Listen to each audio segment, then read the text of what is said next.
अगर तुम अपने फादर के अच्छे बालों को देख के सोचते हो कि तुम्हें जेनेटिक हेयर लॉस नहीं है, या फिर तुम डेली शावर करते समय पिलो पे कोम में फंसे हुए बालों को देख के सोचते हो कि तुम्हारा हेयर लॉस स्टार्ट हो चुका है, तो आज की वीडियो तुम्हारे लिए। आज मैं तुम्हारी सारी मिसअंडरस्टैंडिंग क्लियर करने वाला हूँ। तुम्हें एक चीज समझनी पड़ेगी, hair fall, hair loss, hair thinning, hair breakage, ये चारों अलग कॉन्सेप्ट हैं, और अगर इनको सही से समझे बिना तुम इनका ट्रीटमेंट स्टार्ट करते हो तो अंधेरे में तीर चलाने जैसा होगा। आज की इस वीडियो में तुम्हें एक रोड मैप देने वाला हूं और मैं तुम्हें सब समझा दूंगा। Welcome to hair maxing. तुम्हारे बाल दो तरीकों से झड़ते हैं, एक हेयर फॉल और एक हेयर लॉस। अगर तुम्हें हेयर फॉल हो रहा है तो इसका ट्रीटमेंट करना थोड़ा सा इजी होगा, बट अगर तुम्हारा हेयर लॉस स्टार्ट हो गया है और अगर तुमने इसके ऊपर अभी ध्यान नहीं दिया तो खेल खत्म बेटा। सबसे पहले बात करते हैं हेयर फॉल क्या होता है। हेयर फॉल दो तरीके के होते हैं, एक नॉर्मल हेयर फॉल और एक एबनॉर्मल हेयर फॉल।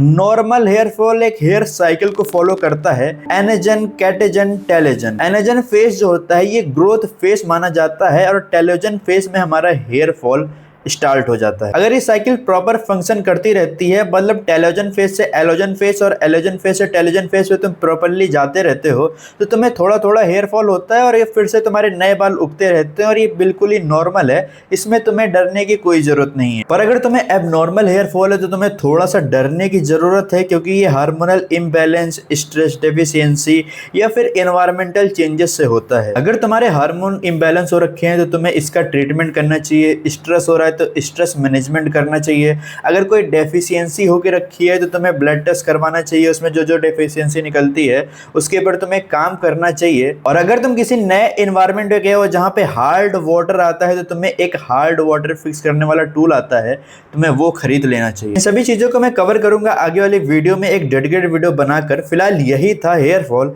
अब बात करते हैं हेयर लॉस में क्या होता है। हेयर लॉस में हम टेलोजन फेज से एलोजन फेज में आ ही नहीं पाते हैं, मतलब हमारे बाल झड़ने वाली फेज में हैं और हम वहीं पे रह जा रहे हैं। हम उगने वाली स्टेज पे आ ही नहीं पा रहे, हमारे नए बाल उग ही नहीं रहे हैं, और इसका रिजल्ट होता है कि हमें रिसीडिंग हेयर लाइन होने लगती है, हमारे बाल पीछे से भी जाने लगते हैं, हमारी स्कैल्प विजिबल हो जाती है, हमारी हेयर थिनिंग स्टार्ट हो जाती है। तो अगर तुम्हें हेयर लॉस हो रहा है तो इसके लिए तुम्हें डर्मेटोलॉजिस्ट के पास जाकर प्रॉपर ट्रीटमेंट स्टार्ट करना होगा। अगर तुम अभी भी कंफ्यूज हो हेयर फॉल और हेयर लॉस में, तो मैं तुम्हें एक छोटा सा कंक्लूजन देता हूं। अगर तुम्हारा हेयर फॉल हो रहा है तो वो पूरा होगा, मतलब ये जितने बड़े बड़े बाल हैं तुम्हारे, इतने बड़े बड़े बाल, तुम्हारे सारे बाल तुम्हारी किताबों पे, तुम्हारी पिलो पे, शावर में वो बड़े बड़े बाल दिखेंगे।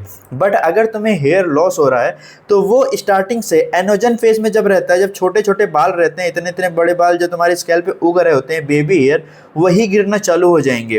तो तुम्हारा हेयर फॉल जो है हेयर लॉस में कन्वर्ट हो जाता है और तुम्हें दिखते हैं वो छोटे छोटे बाल। अगर वो छोटे छोटे बाल दिख रहे हैं तो तुम्हें टेंशन लेने की जरूरत है और तुम्हें डर्मेटोलॉजिस्ट के पास जाना चाहिए। आई होप तुम्हें समझ में आ गया हो कि हेयर फॉल और हेयर लॉस में क्या डिफरेंस होता है। अगर तुम इस बात के लिए कंफ्यूज हो कि भाई मेरे पापा के बाल तो बहुत अच्छे हैं और मुझे जेनेटिक हेयर लॉस हो ही नहीं सकता, तो मैं तुम्हें इतना बताना चाहूँगा कि जेनेटिक हेयर लॉस सिर्फ फादर से नहीं होता है, वो मदर से भी होता है, इवन नाना से भी होता है, बाबा से भी होता है। तुम ऐसे ही फादर के बालों को देख के डिसाइड नहीं कर सकते हो, कंफर्म नहीं कर सकते हो कि तुम्हें जेनेटिक हेयर लॉस है या नहीं। फिलहाल यही था आज का वीडियो। आई होप तुम्हें समझ में आया होगा। मैं इसको एक प्लेलिस्ट में ऐड कर दूंगा जिसका नाम है हेयर मैक्सिंग।